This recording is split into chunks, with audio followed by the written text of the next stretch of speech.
Aujourd'hui, on a décidé de vous montrer les coulisses d'écran large et comment on choisit nos vidéos. Aujourd'hui, évidemment, c'est Nolan, puisqu'on a une vidéo hebdomadaire dessus, et donc aujourd'hui, le Prestige. Bonjour à tous, Tenet est sorti depuis maintenant un mois au cinéma et c'est l'occasion parfaite pour arrêter d'en parler justement et revenir sur un des meilleurs films de Christopher Nolan, le Prestige. What happened? It was the greatest magic trick I've ever seen. Alors pour faire un petit rappel rapide, le Prestige, c'est le 5e film de Christopher Nolan avec Christian Bale, Hugh Jackman, Scarlett Johansson ou encore Michael Caine en haut de l'affiche. C'est adapté du roman éponyme de Christopher Priest et ça raconte en gros la rivalité de deux magiciens britanniques au 19e siècle. Alors le Prestige, c'est sans doute un des films les plus appréciés de Christopher Nolan et pourtant c'est aussi paradoxalement un des moins plébiscités. Souvent on lui préfère la trilogie Batman, Memento ou encore les énormes blockbusters que sont Inception et Interstellar. Alors que le Prestige est sorti en 2006, bien avant la consécration mondiale de Nolan, c'est sûrement un film référence dans sa carrière. En effet, au fil des visionnages et des années, son thriller fantastique s'est révélé une sacrée métaphore du 7e art qui explique quasiment toute la vision du cinéma qu'a Christopher Nolan. Alors pour ceux qui n'ont pas vu le Prestige, évidemment cette vidéo va contenir un nombre inconsidérable de spoilers. Je vous conseille donc de regarder ce très grand film avant de vous lancer sur cette vidéo. Pour ceux qui l'ont vu évidemment, c'est parti. Alors vous cherchez le secret, mais vous ne le trouvez pas, parce que bien entendu, vous ne regardez pas attentivement. Vous n'avez pas vraiment envie de savoir. Vous avez envie d'être dupé.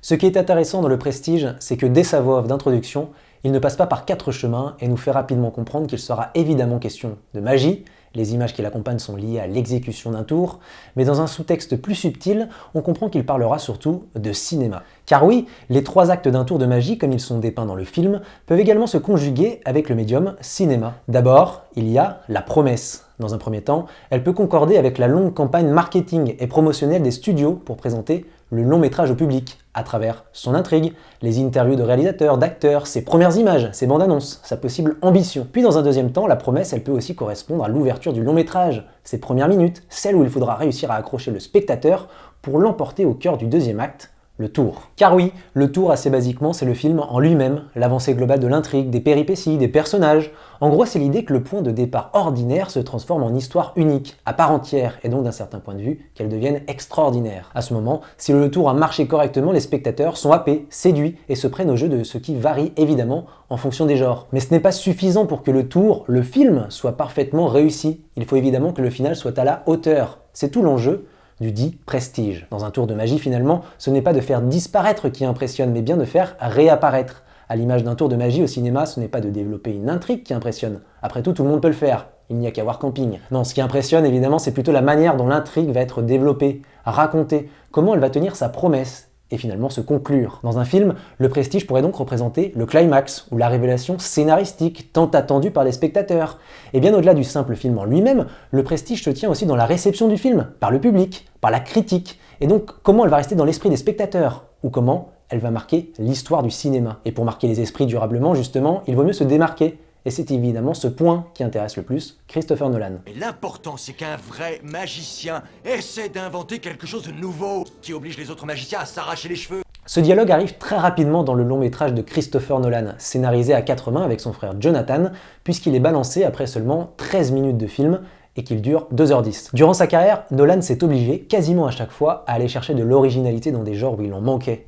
La trilogie Batman en est une grande preuve tant sa noirceur a contrasté avec la légèreté des créations super-héroïques de l'époque. Plus récemment, Dunkerque est même venu totalement bouleverser les habitudes du film de guerre. Nolan a d'ailleurs toujours évité de ressasser les mêmes scénarios, déjà vus ici ou ailleurs. Seul son Insomnia est un remake, et encore, il a énormément modifié le film originel, je vous invite à aller lire le dossier à ce sujet, de notre bon vieux Mathieu Jaborska sur le site. Pour en revenir à cette citation, ce qui est marquant c'est que d'un côté, près de 15 ans après la sortie du Prestige, cette envie d'originalité, de prise de risque, elle s'est complètement retrouvée dans Tenet.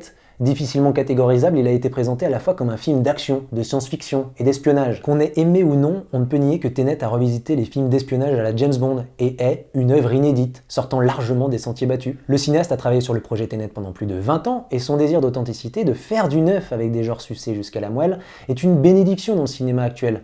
Rares sont les cinéastes qui peuvent se targuer de chercher à se renouveler à chaque film. Et de l'autre côté, ce rapide dialogue entre les personnages de Borden et Angier dénonçait, avant l'heure, l'avènement des grosses franchises type MCU, puisque le Prestige est sorti en 2006 et Iron Man en 2008. Si on va encore plus loin, il y a quelque chose même de visionnaire dans cet échange, depuis l'arrivée des remakes live des classiques Disney ces dernières années.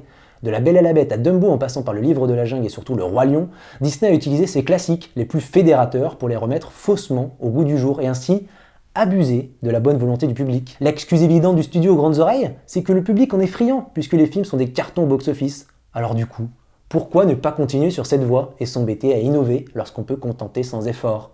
C'est globalement la finalité de la réponse d'Angier dans Le Prestige. Une paresse qui agace profondément le personnage de Borden et qui révèle un sous-texte caché assez évident. On y reviendra plus tard. Le secret n'impressionne personne. Le truc que toi seul connais.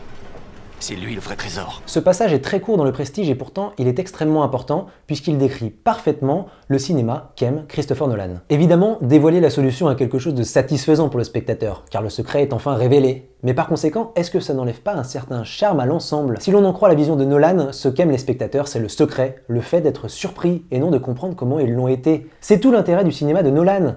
L'idée que le spectateur ne doit pas être un simple spectateur. Au contraire, il doit être l'un des acteurs de ces films et participer à leur imaginaire, s'y plonger pleinement pour en chercher les recoins, les tenants, les aboutissants, et peut-être même y découvrir de nouvelles perspectives. Le fameux « vous avez envie d'être dupé », c'est ce que Christopher Nolan voit en chacun des spectateurs de ses longs métrages. C'est justement leur incompréhension, leur envie de jouer un rôle dans le jeu, de rentrer dans le tour, de participer à la magie de la création, de l'intrigue, qui offre autant de valeur, de puissance au cinéma de Nolan. Dernièrement, Tenet en est une autre preuve concrète.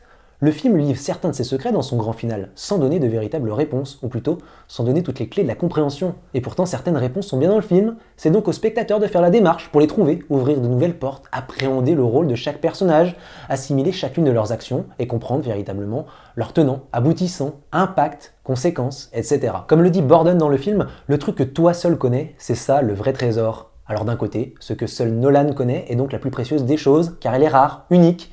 Mais au-delà, l'idée inhérente, c'est que ce que chaque spectateur a ressenti au plus profond de lui-même l'est tout autant que le véritable secret. Et justement, après tout ce qu'on a vu, il y a un élément caché, secret, qui semble traverser tout le long métrage. Oui, il parle de cinéma à travers le médium de la magie, mais on peut supposer que le personnage d'Alfred Borden, interprété par Christian Bale, est surtout un alter ego de Christopher Nolan lui-même. À l'image de Borden dans Le Prestige, Nolan est un de ces artistes, un des derniers réalisateurs actuels à vouloir créer l'émerveillement avec du vrai, du palpable, un magicien cinéaste déterminé à offrir un cinéma loin des standards actuels des blockbusters, qui prend des risques et est pourtant capable de réunir un public massif, majeur et éclectique, composé d'amateurs et d'initiés. Le fait que ces films envahissent à la fois les cinémas art et essai et les multiplex en est une belle preuve. Le cinéaste n'a aucune envie de tricher avec des fonds verts ou des CGI à gogo, comme le font la majorité des blockbusters. Au contraire, comme Borden, Christopher Nolan a envie de jouer avec la réalité et ainsi réussir à tromper le public avec quelque chose de réel qu'il transforme en illusion, en irréel. C'est finalement tout le contraire de Robert Angier, incarné par Hugh Jackman, qui crée de l'émerveillement avec quelque chose qui est déjà merveilleux. La dualité Borden-Angier, c'est finalement celle de Nolan avec le Hollywood contemporain. Le combat de l'authentique face aux effets spéciaux. Christopher Nolan estime que la vraie magie, c'est faire croire que le réel est irréel, alors qu'à l'inverse, user de l'irréel pour créer de l'irréel, c'est de la tricherie, de la tromperie, et en aucun cas de la magie. Pour être plus concret et reprendre le tour qui jalonne Le Prestige, faire croire au public qu'il peut se téléporter sans en avoir le pouvoir comme Borden, en usant d'un subterfuge très réfléchi, c'est magique. En revanche, faire croire au public qu'il peut se téléporter parce qu'il en a le super pouvoir, comme Angier, avec la machine Tesla, finalement c'est de l'esbrouf. C'est tout ce qui fait la magie du cinéma de Nolan. La plupart de ses films usent en effet de décors réels afin de donner une véritable authenticité à ses créations. Cela a permis entre autres d'offrir des séquences absolument démentielles, à l'image du couloir rotatif d'Inception, ou encore des plans visuellement éblouissants, à l'image des séquences spatiales des vaisseaux d'Interstellar, des courses-poursuites plus vraies que nature, dans The Dark Knight. Saviez-vous que la scène dans le tunnel, par exemple, est en fait une maquette, ou tout simplement l'usage de bateaux de guerre authentiques pour réaliser les séquences très tendues de Dunkerque. Dans Tenet, c'est l'explosion d'un avion en taille réelle qui rentre dans cette idée. Cet amour de Nolan pour le réel, l'authentique, le palpable, Alfred Borden le représente donc, d'une certaine manière. Le fait que Borden est d'ailleurs un frère avec qui il crée ses tours rappelle évidemment la collaboration fraternelle de Christopher Nolan avec son propre frère, Jonathan. Les deux ont coécrit 6 films ensemble, dont Le Prestige évidemment. Le fait que Borden soit un reflet de Nolan expliquerait aussi pourquoi Borden est largement présenté comme le héros du film, alors même que son arrogance n'en fait pourtant pas un personnage bien plus sympathique qu'Angier. Près de 15 ans après sa sortie, le film de Christopher Nolan est toujours matière à débat, offre toujours autant d'émerveillement et est toujours d'actualité dans sa manière de concevoir le cinéma. On espère que cette vidéo vous aura donc donné envie de revoir le film pour en découvrir ses recoins. Voilà pour cette vidéo sur le Prestige. Alors si vous avez aimé, n'hésitez pas à liker, à partager et surtout à la commenter. Et évidemment, abonnez-vous à notre chaîne pour ne pas manquer les prochaines vidéos d'écran large. À bientôt!